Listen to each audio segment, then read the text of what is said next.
Bonjour à tous et bienvenue pour cette nouvelle vidéo. Ça fait un petit bout de temps que je vous ai pas raconté d'histoire vraiment louche sur la chaîne. Donc cette fois, j'ai décidé de me diriger du côté du ciel. Et j'en ai trouvé plutôt pas mal, des connus et moins connus.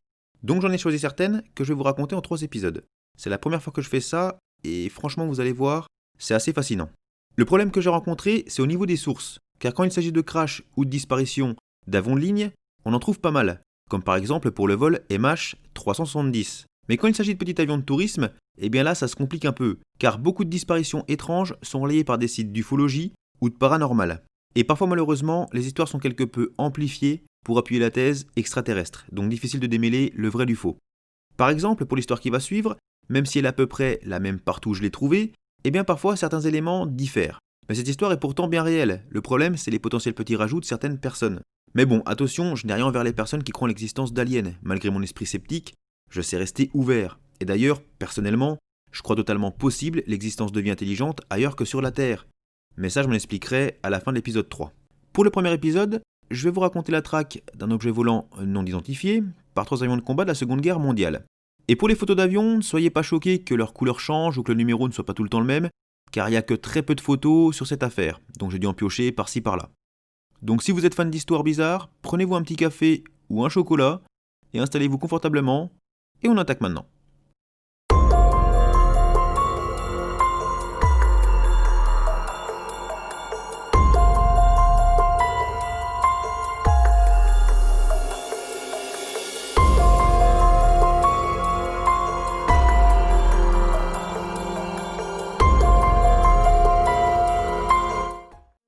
Nous sommes le 7 janvier 1948 à Madisonville dans le Kentucky, aux États-Unis. Vers 13h, plusieurs personnes remarquent quelque chose d'étrange dans le ciel, de forme conique ressemblant à un cône de glace, et de couleur blanche, qui parfois devient rouge. Vers 13h45, l'objet passe au-dessus de la base aérienne de Goodman, située toujours dans le Kentucky. Plusieurs militaires, ainsi que le commandant de base X, c'est son nom, remarquent cette chose qui se trimballe tranquillement au-dessus de la base. Ils décident alors de prendre contact avec une escadrille de 4 chasseurs P-51 Mustang, qui est alors en mission d'entraînement de basse altitude. Alors pour ceux qui ne sont pas fans d'avions, il s'agit d'un chasseur américain aussi appelé F-51, qui a fait ses preuves lors de la Seconde Guerre mondiale et qui faisait partie des meilleurs avions de combat de cette époque. Il jouera un rôle très important dans la supériorité aérienne des Alliés. Sa vitesse max est estimée à environ 700 km/h et son plafond, c'est-à-dire l'altitude maximum qu'il pouvait atteindre, était d'un peu plus de 11 000 mètres. C'était un avion qui était par ses caractéristiques très apprécié des pilotes à basse altitude. Par contre, à haute altitude, là, il l'était un petit peu moins. Donc le commandant X prend contact avec le chef d'escadrille des 4 P-51 Mustang, lui explique la situation et lui demande si leurs réservoirs sont encore assez remplis pour se rendre au niveau de la position de l'OVNI. Le chef d'escadrille va leur répondre que oui et qu'il se dirige avec 2 autres appareils à l'endroit où se trouve l'OVNI. Quant au 4e appareil, lui, il continuera l'entraînement.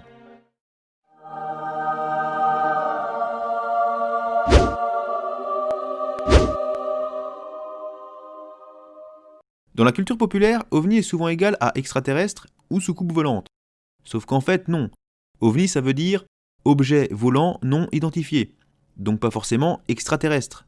Prenez par exemple le terme OVNI, bien moins utilisé, mais qui pourtant existe bien. Ça veut dire objet flottant non identifié. C'est la même chose qu'OVNI, mais dans l'eau. Et pour en revenir à notre histoire, il s'agit totalement d'un objet volant non identifié. Donc c'est pour ça que je dirais OVNI. Et non pas chose ou truc ou juste objet ou... Enfin bref, vous m'aurez compris.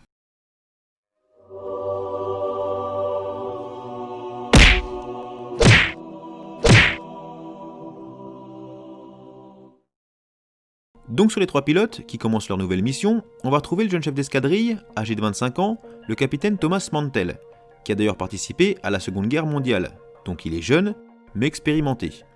Et dans les 2 autres P-51, on va retrouver le lieutenant Clément et le lieutenant Hammond. Tous 3 se dirigent donc sur l'OVNI, et pendant ce temps, le commandant X ne lâche pas l'OVNI des yeux, grâce à sa paire de jumelles, du moins tant qu'il ne disparaît pas derrière les nuages. À 14h45, les 3 chasseurs ont enfin l'OVNI en vue, et ils prennent en chasse. Ils sont obligés de monter à environ 4200 mètres d'altitude. Le capitaine Mantell dira à la tour de contrôle que l'OVNI est droit devant lui et au-dessus de lui, et il se déplace à environ la moitié de sa vitesse. Et la chasse va se poursuivre pendant de longues minutes. À 15h15, le capitaine Mantell prend de nouveau contact avec la tour de contrôle et leur dit que l'OVNI est au-dessus de lui et qu'il va essayer de s'en approcher un maximum, pour mieux le voir. Il dit qu'il semble métallique et est très grand, environ 170 mètres de circonférence. Il prend de la hauteur et désormais vole aussi vite que lui, mais qu'il va le suivre jusqu'à environ 6600 mètres d'altitude. Et là un problème va se poser, car les P-51 qui étaient partis à la base pour un exercice à faible altitude n'ont pas rempli leur réservoir d'oxygène, et passer 6600 mètres, ça peut s'avérer très dangereux. Donc là les lieutenants Clément et Hammond vont demander d'arrêter la poursuite, pour rentrer à la base et faire le plein, ainsi que remplir le réservoir d'oxygène, ce que Mantell va accepter. Mais pour le capitaine Mantell, il est hors de question d'abandonner. Le problème c'est que l'OVNI prend de la vitesse et aussi de l'altitude. Mantell estime alors que la vitesse de l'OVNI est équivalente à la sienne, qui est de 650 km/h. La traque continue donc en 1 contre 1. Mais à 15h15, tout va déraper. La tour de contrôle va recevoir des messages de Mantell complètement inaudibles. Et d'un coup, plus rien. La tour de contrôle va perdre tout contact avec Mantell. À 15h40, l'inquiétude se fait sentir sur la base de Goodman. Et le commandant X, qui se demande ce qui peut bien se passer là-haut, entre son pilote et l'OVNI, décide de faire décoller 2 avions à sa recherche, qui là sont bien chargés en oxygène. Après 16 heures, cette fois-ci, c'est plusieurs autres personnes dans d'autres villes qui aperçoivent l'OVNI, comme par exemple dans la ville de Lexington, située aussi dans le Kentucky. Mais malheureusement, les nouvelles ne vont pas être bonnes, car vers 17h, on retrouvera l'avion de Mantell, qui venait de s'écraser proche d'une ferme au sud de Madisonville, à environ 145 km de la base de Goodman. Des enquêteurs sont alors dépêchés sur place et inspectent la carcasse. Et hélas, le corps sans vie de Mantell se trouve toujours à l'intérieur du cockpit, encore attaché, et on va remarquer plusieurs choses. La montre de Mantell s'est arrêtée de fonctionner à 15h18, et d'après les instruments de bord de l'avion, il serait monté jusqu'à 9000 mètres d'altitude, alors qu'il avait dit qu'il le suivrait jusqu'à 6600 mètres. Dans les jours qui vont suivre, la presse va s'emparer de l'histoire, et des théories complètement folles vont émerger de tout ça, en y rajoutant les témoignages de nombreuses personnes, ainsi que des éléments qui vont se rajouter jusqu'en 1997, mais je reviendrai dessus plus tard. L'enquête qui va suivre conclura qu'en fait, le capitaine ainsi que les témoins qui avaient aperçu l'OVNI l'avaient en fait confondu avec la planète Vénus, qui était à ce moment-là visible dans le ciel et en plein jour. Et que malheureusement, le capitaine Mantell a poursuivi une chimère, et que lorsqu'il a dépassé les 7500 mètres d'altitude, il s'est évanoui par manque d'oxygène, et que par la suite, l'avion a piqué du nez pour aller s'écraser. Beaucoup de personnes vont alors protester, dont le commandant X, qui a eu l'objet pendant un bon moment dans ses jumelles, et qui dira qu'il savait faire quand même la différence entre un OVNI et Vénus.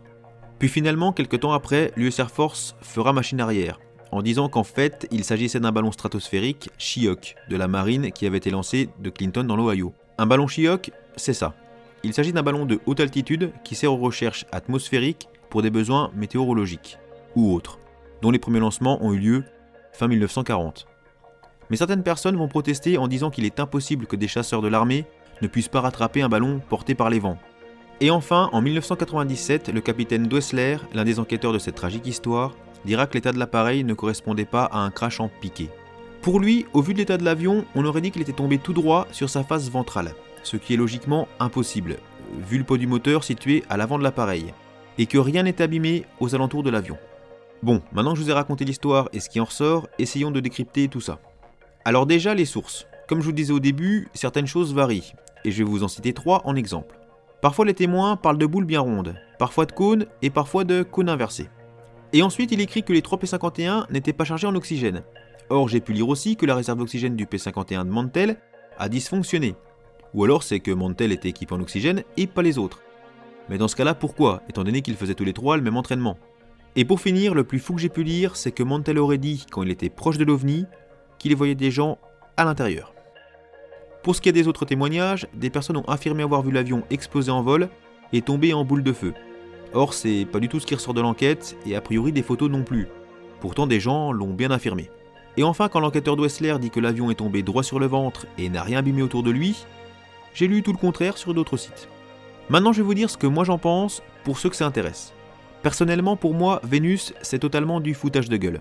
Au moment de l'affaire, l'US Air Force n'avait pas vraiment d'explication et s'est retrouvé coincé. Donc ils ont dû aller au plus simple, sans se casser la tête. Par contre, l'histoire du ballon She-Hawk est pour moi plus logique. Je m'explique. Déjà, rien que sa forme ressemble à un cône, et au vu des premiers témoignages, ben là ça colle. Pour la couleur qui vire du blanc au rouge, ça peut être à cause du reflet du soleil dessus. Ensuite Mantell, quand il est proche de l'OVNI, il dit voir une grosse masse métallique. Là encore ça colle, car je rappelle que ces ballons sont de couleur blanche grisâtre. Ils doivent être composés d'un espèce d'alu, je crois. Après il y a aussi la théorie d'un engin top secret de l'armée. Mais pourquoi dans ce cas pas avoir prévenu la base de Goodman? Au final, pour moi, l'histoire du ballon Chiok semble plausible, même si encore une fois, il allait quand même vachement vite pour un ballon porté par les vents. Donc cette histoire que je vous ai racontée, je l'ai trouvée sur de nombreux sites français. Mais en farfouillant un peu plus, je suis tombé sur la page Wikipédia anglaise dédiée à cette affaire. Et là par contre, ça disait pas exactement la même chose que sur les sites français. On va dire que c'était un peu plus cartésien. Et voici quelques éléments que j'ai pu lire. Déjà d'après Wiki, on ne sait pas vraiment ce qui a été dit dans les échanges radio entre la tour de contrôle et Mantell. Ensuite, ses deux coéquipiers, Hammond et Clément, auraient demandé à Mantell d'abandonner la poursuite, car l'OVNI était trop loin et trop haut, et que ça devenait dangereux. Mais Mantell était trop obstiné et n'en a fait malheureusement qu'à sa tête. Et enfin, les ballons Chiok auraient été, d'après le wiki anglais toujours, un projet secret de l'armée.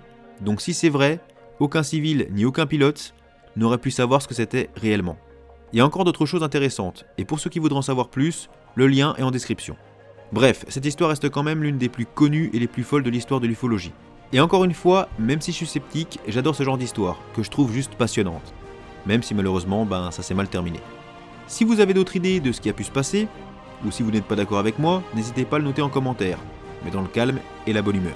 La prochaine fois, je vous raconterai deux histoires qui là pour le coup n'ont pas vraiment d'explication, vous verrez. Sur ce, moi je vous laisse, n'hésitez pas à vous abonner, à lâcher un petit pouce bleu et surtout à partager. Allez, gros bisous et prenez soin de vous.